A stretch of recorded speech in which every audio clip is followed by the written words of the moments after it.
Here we go with Chapter 6 in The Wizard of Oz, and today the traveling group meets the Cowardly Lion. As time passed, walking became very difficult for the travelers.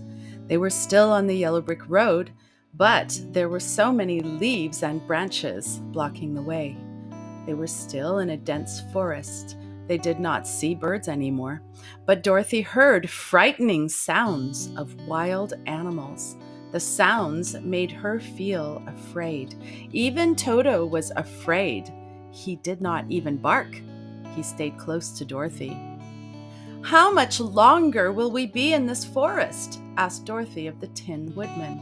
"I don't know," he replied, "because I have never been to the Emerald City. My father went there once. He said there was a lot of dangerous country to travel through, but that the land close to the city is very beautiful."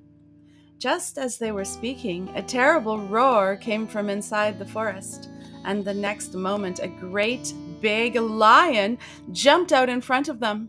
He swatted the Scarecrow, who fell over onto the ground. Next, the lion tried to scratch the Tin Woodman, but the metal was too hard. The Tin Woodman fell to the ground from the blow, however. The lion turned his attention to Toto and was opening his mouth to bite him. Dorothy, worried the lion would kill her little dog, forgot her fear, ran to the lion in anger and hit him on the nose. She yelled, "Don't you dare bite Toto! You ought to be ashamed of yourself, a big beast like you, to bite a poor little dog." The lion rubbed his nose with his paw and said, "I didn't bite him." Dorothy said, "No, but you tried to bite him. You are nothing but a big coward." "I know it," said the lion, hanging his head in shame. "I have always been a coward. You knocked over the Scarecrow, who is stuffed with straw, and you knocked over the Tin Woodman, who is made of metal. No wonder my claws felt blunted. I didn't expect a man made of tin. What is the dog made of?" Dorothy was puzzled by the question. "He is just made of muscles and tissues like regular animals." "He is very small," admitted the lion sadly. "I only tried to bite him because I am a coward." Dorothy was surprised. How could this huge lion be a coward? "Why are you a coward?" she asked him. "It's a mystery to me," replied the lion. "I suppose I was born that way. I have learned that if I roar very loud, everybody is scared and they run away. They don't know that I am afraid of them. If they stood up to me, I would turn and run away." "But that isn't right. The king of beasts shouldn't be a coward," said the Scarecrow. "I know it," said the lion, wiping a tear from his eye with the tip of his tail. "But whenever there is danger, my heart begins to beat so fast." "Maybe you have heart disease," said the Tin Woodman. "Perhaps," said the lion. "If so," continued the Tin Woodman, "you should be happy, because it means you have a heart. As for me, I don't have a heart, so I cannot have heart disease." "Do you have brains?" asked the Scarecrow. "I suppose so," replied the lion, "but I have never checked to see." "I am going to the Great Oz to ask him to give me some brains," said the Scarecrow. "And I am going to ask the Great Oz for a heart," said the Tin Man. "And I am going to ask him to send Toto and me back to Kansas," added Dorothy. "Do you think Oz would give me courage?" asked the Cowardly Lion. "Just as easily as he could give me brains," said the Scarecrow. "Or give me a heart," said the Tin Woodman. "Or send me back to Kansas," said Dorothy. "May I come with you?" asked the Cowardly Lion. "I need to get courage." "Yes, you would be most welcome," answered Dorothy. "You will help us to keep away wild animals when they see your size." So they all set out on their journey to the Emerald City, following the yellow brick road. As they walked, the Tin Woodman accidentally stepped on a beetle and crushed it. This made him sad, and he cried. Great tears from his regret. The tears ran down his face and rusted his jaw shut. When Dorothy realized he could not talk, she couldn't figure out what to do. The Tin Woodman tried to gesture what to do, but she didn't understand. The Scarecrow understood and quickly seized the oil can from Dorothy's basket and oiled the Woodman's jaw. Soon he was able to speak again. You see, the Tin Woodman knew he didn't have a heart, so he took very special care not to harm anyone or any creature he encountered. You people with hearts have something to guide you, he said.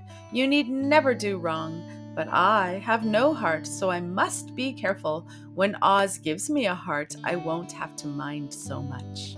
End of chapter 6. Just quickly, I'll explain the exercises. The very first one is reading comprehension. So students can answer each of the questions, and they are in chronological order within the chapter, so they won't be having to go back and forth. And there's only 8 questions, and they kind of only go to the middle of the chapter anyways. But it's just a way for them to show how they understand.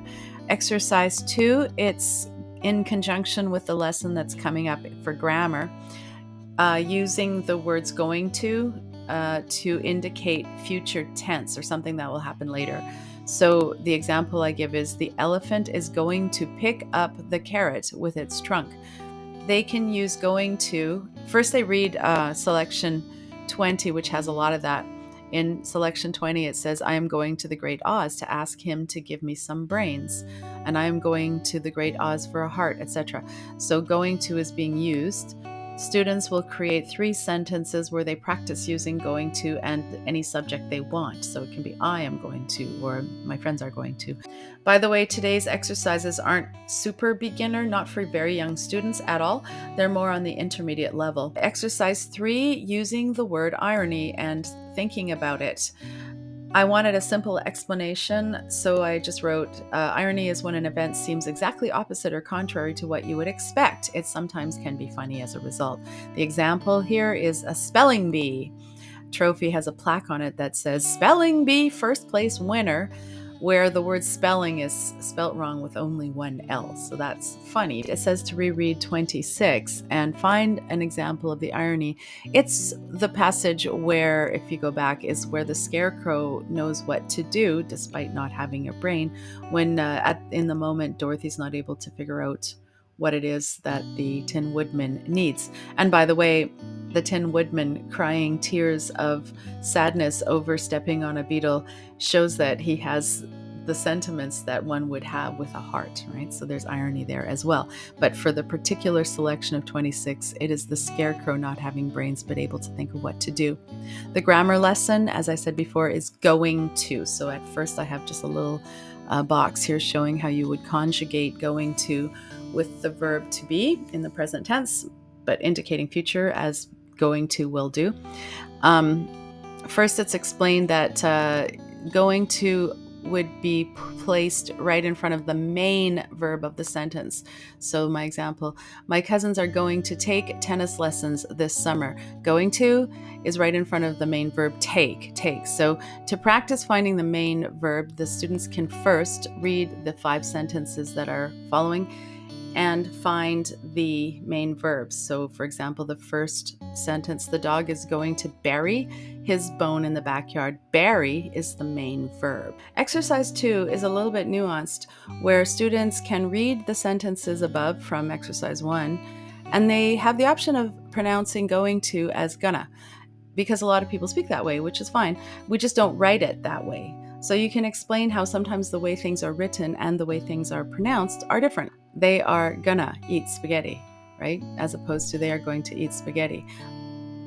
People do say going to, but other people say gonna, and it's fine. Both are fine. Exercise 3, fill in the blanks with the appropriate form. Am going to, is going to, and are going to. If students need help, they can go back up to the beginning of the lesson where there's a chart that shows. So for A, Dorothy is going to ask the Great Oz, not Dorothy are gonna ask.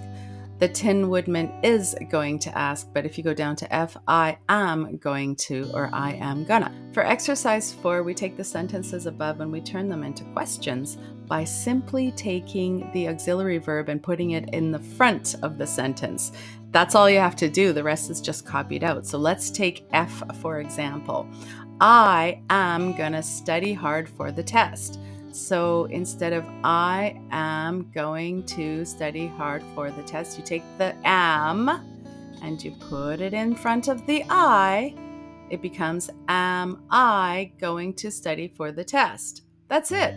Put a question mark at the end, by the way. So the example is, Dorothy is going to ask the Great Oz, and you put, is Dorothy going to ask the Great Oz, and that's all there is to it. That's the end of the lesson. I hope it's helpful.